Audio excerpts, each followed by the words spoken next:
Bonjour à toutes et à tous, c'est Paul Tam pour vous présenter un nouveau savoir en sucette.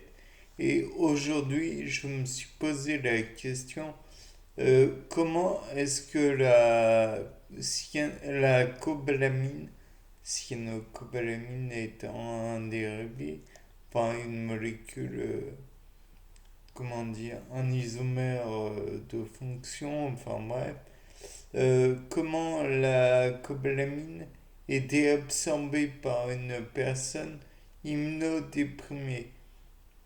Car comme vous le savez peut-être, les personnes immunodéprimées rejettent massivement bon nombre d'éléments et pire, leur organisme devient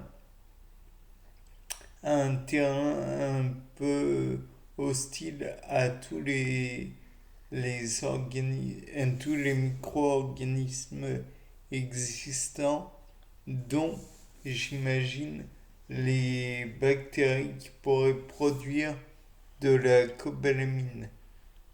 Donc je me suis dit que éventuellement, non seulement la personne immunodéprimée pouvait perdre des nutriments importants en raison de comment dire,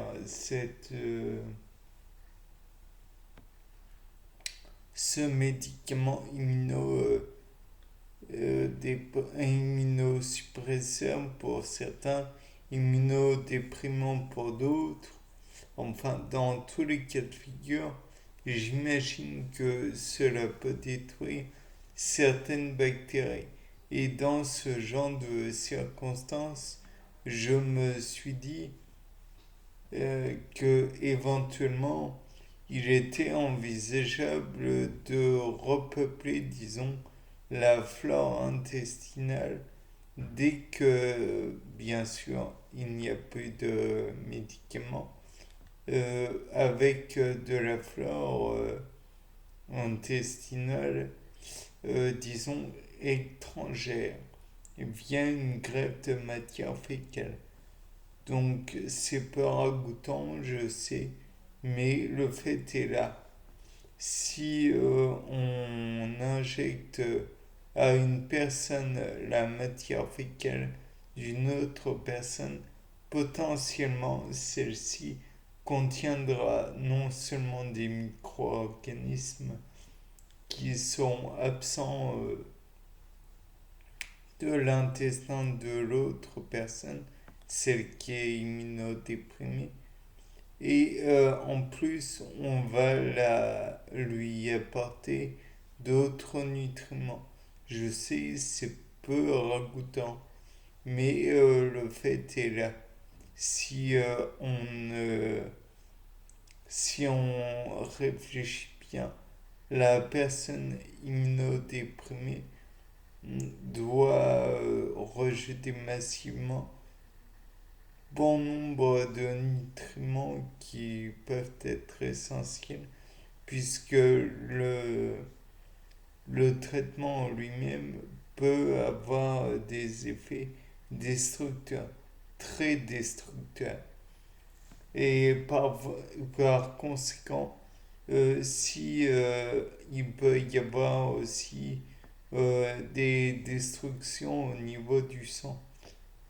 D'ailleurs, c'est une certitude, le sang est en partie détruit puisque l'on veut supprimer tous les globules blancs ou une partie, tout dépend.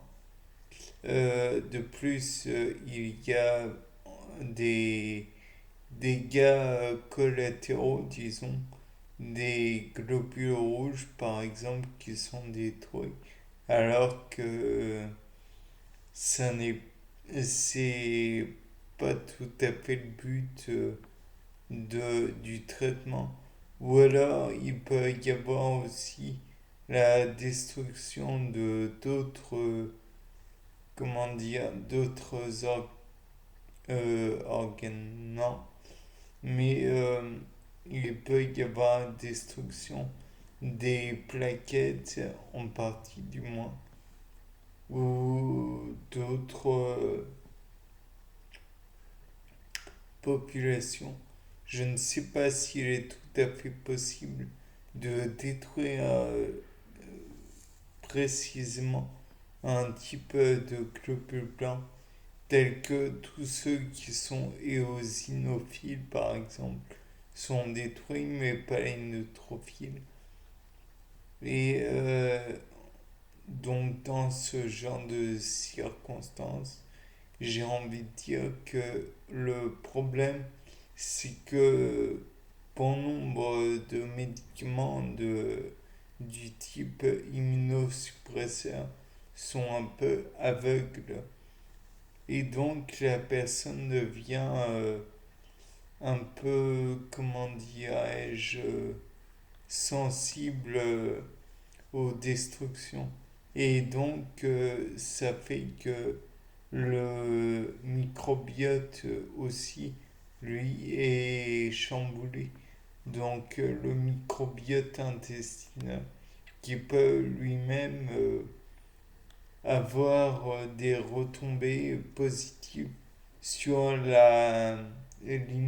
l'immunité de la personne.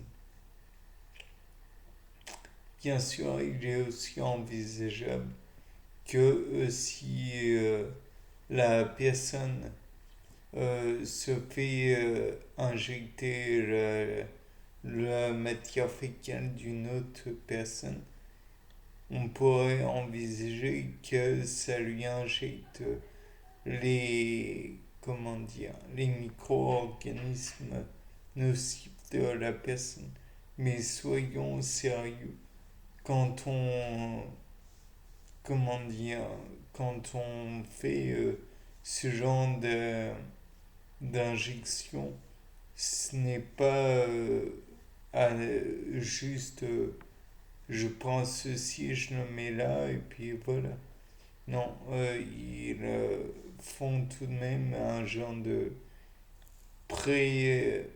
filtrage pour éviter toute maladie nocive pour une personne, je présume, immunodéprimée. De plus, on pourrait envisager que comment dirais-je, la matière fécale soit très filtrée. Bon, je sais, c'est peu ragoûtant, mais tout ce qui est peu ragoûtant dans la biologie, c'est parfois important. Donc là, dans le cas présent, prendre la matière fécale d'une personne saine, de cas, et la filtrer de telle façon à ne récupérer que les éléments indispensables. Même les bactéries peuvent être utiles, donc il faudrait presque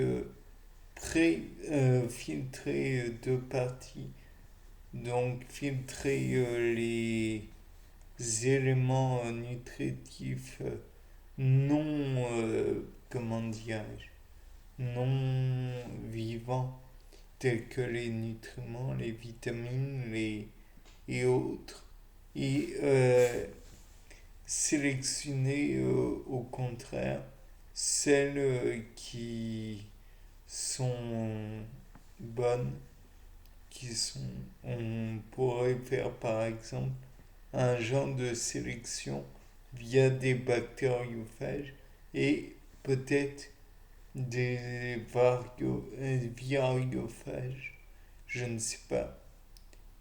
Après, il y a aussi le problème des vers intestinaux. À voir. Bien, c'était pas le dame pour un nouveau sapin en sucette. Au revoir.